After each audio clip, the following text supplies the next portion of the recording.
झारखंड की राजमहल लोकसभा सीट पर अंतिम चरण यानी कि 7वें चरण में चुनाव होगा। वहीं बीच राजमहल लोकसभा सीट से लोबिन हेम्ब्रम ने निर्दलीय चुनाव लड़कर जीत का दावा किया है। न्यूज स्टेट बिहार झारखंड से एक्सक्लूसिव बातचीत में लोबिन हेम्ब्रम ने कहा है कि इस बार राजमहल लोकसभा सीट से इंडिया गठबंधन का सूपड़ा साफ होगा।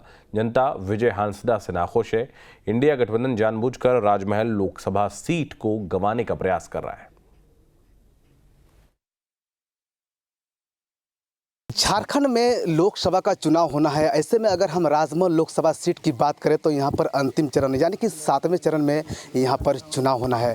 वहीं अगर हम एनडीए की बात करें तो एनडीए ने जो है ताला मरंडी पर भरोसा जताया है। तो वहीं इंडिया गठबंधन की अगर हम बात करें तो उन्होंने पुनः विजय हांसदा पर भरोसा जताया है। लेकिन अगर राजमहल लोकसभा की अगर हम समीकरण की बात करें तो यहाँ पर जो है त्रिकोणीय समीकरण देखा जा रहा है, क्योंकि झारखंड मुक्ति मोर्चा के एक वरिष्ठ विधायक लोबिन हेम्ब्रम वो भी राजमहल लोकसभा सीट से चुनाव लड़ने का निर्दलीय चुनाव लड़ने का ऐलान किए हैं। मेरे साथ यहाँ पर लोबिन हेम्ब्रम जी है, उनसे हम लोग बातचीत करेंगे और जानेंगे कि आखिर इस बार जो है राजमहल लोकसभा सीट पर उसका चुनावी एजेंडा क्या होगा और उनका समीकरण क्या है। सर, राजमहल लोकसभा सीट पर इस बार आप निर्दलीय चुनाव लड़ रहे हैं, आपका टक्कर किससे है सर? आपका जनता के बीच जो जा रहे हैं, आपका मूल एजेंडा क्या है? देखिए, मेरा मूल एजेंडा वही है जो झारखंड मुक्ति मोर्चा का है, जो 2019 में जो झारखंड मुक्ति मोर्चा का जो मैनिफेस्टो है वही मेरा मैनिफेस्टो है।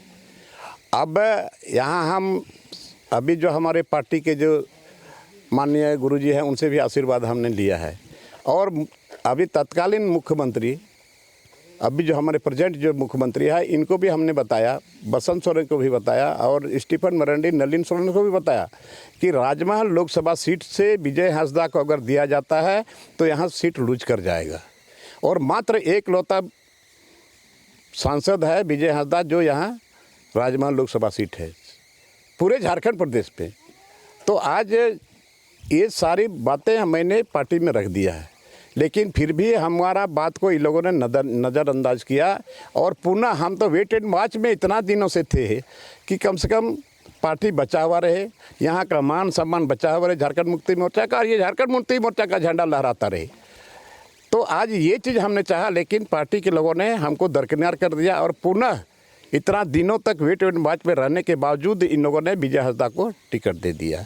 तो अभी बहुत सारे लोग बोल रहे हैं कि आप बीजेपी के बात पर ऐसा कर रहे हैं, बीजेपी को जिताने के लिए ऐसा कर रहे हैं, लेकिन ऐसी कोई बात नहीं है। हमको बीजेपी को हराना है, और यहाँ कमल भी नहीं खिलाना चाहते हैं, कमल भी नहीं खिलेगा, और न तीर धनुष। तीर धनुष तो हम लोग बहुत प्यारा चीज़ है, और तीर धनुष हमारे साथ है, लेकिन तीर धनुष बिना विजय हांसदा को, विजय हांसदा के चलते यहाँ के लोगों को बहुत आघात पहुँचा है। कभी भी उन्हें सुख दुख में या चेहरा दिखाने भी कहीं नहीं गया है। लोग इसको बर्दाश्त नहीं कर पा रहे हैं, और इतना शिकवा शिकायत होने के बाद भी कल्पना सोरेन आई थी हम राजमहल में उधवा में, पूरा लिखित इन लोगों ने वहाँ पर उनको दिया। कांग्रेस पार्टी के लोगों ने विरोध किया कि हम लोग गठबंधन में हैं, और गठबंधन में रहने के बाद हम लोग विजय हांसदा को अगर यहाँ दिया जाता है तो हम लोग उसका विरोध करते हैं, हम लोग उसको नहीं देंगे। यहाँ इतनी बड़ी मुस्लिम की आबादी है, वो सारे लोग नाराज़ हैं, आदिवासी भी नाराज़ हैं। तो इस परिस्थिति में मेरा कर्तव्य बनता है कि हम कैसे कैसे करके रोज इस लोकसभा को बचाएंगे। ऐसा कोई मेरा इरादा नहीं है कि हाँ बीजेपी, लेकिन ये लोग हमारे ही लोग बोलने वाले कि लोबिन हेम्ब्रम बीजेपी के इशारे पर ऐसा कर रहा है। लेकिन मैं कहता हूँ कि हमारे लोग, यही लोग, इन लोगों ने एक बार बीजेपी के साथ सरकार बनाया था और उसका विरोध मैंने किया था, तो ये सवाल ही नहीं है। तो इसलिए पूरे इलाके के लोग, पूरे राजमहल लोकसभा सीट से हम दौरा कर रहे हैं, लोगों का आशीर्वाद मिल रहा है।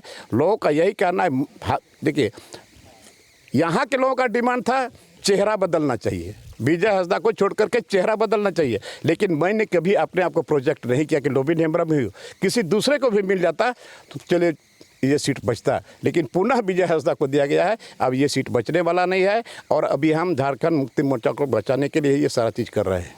जो हमारे साथ जो है विधायक थे बोरियो के लोबिन हेम्ब्रम जी, उनसे हम लोग बातचीत किए, और जिस प्रकार जो उन्होंने बताया कि इनका भी वही मुद्दा होगा जो झारखंड मुक्ति मोर्चा का होगा, और ये भी जो है वही सब एजेंडों को लेकर जनता के बीच जाएंगे। लेकिन अब आने वाले समय में ये देखने वाली बात होगी कि जनता किसको यहाँ से जिता करके दिल्ली भेजने का काम करती है। कैमरामैन विष्णु के साथ गोविंद ठाकुर, न्यूज़ नेशन, साहिबगंज।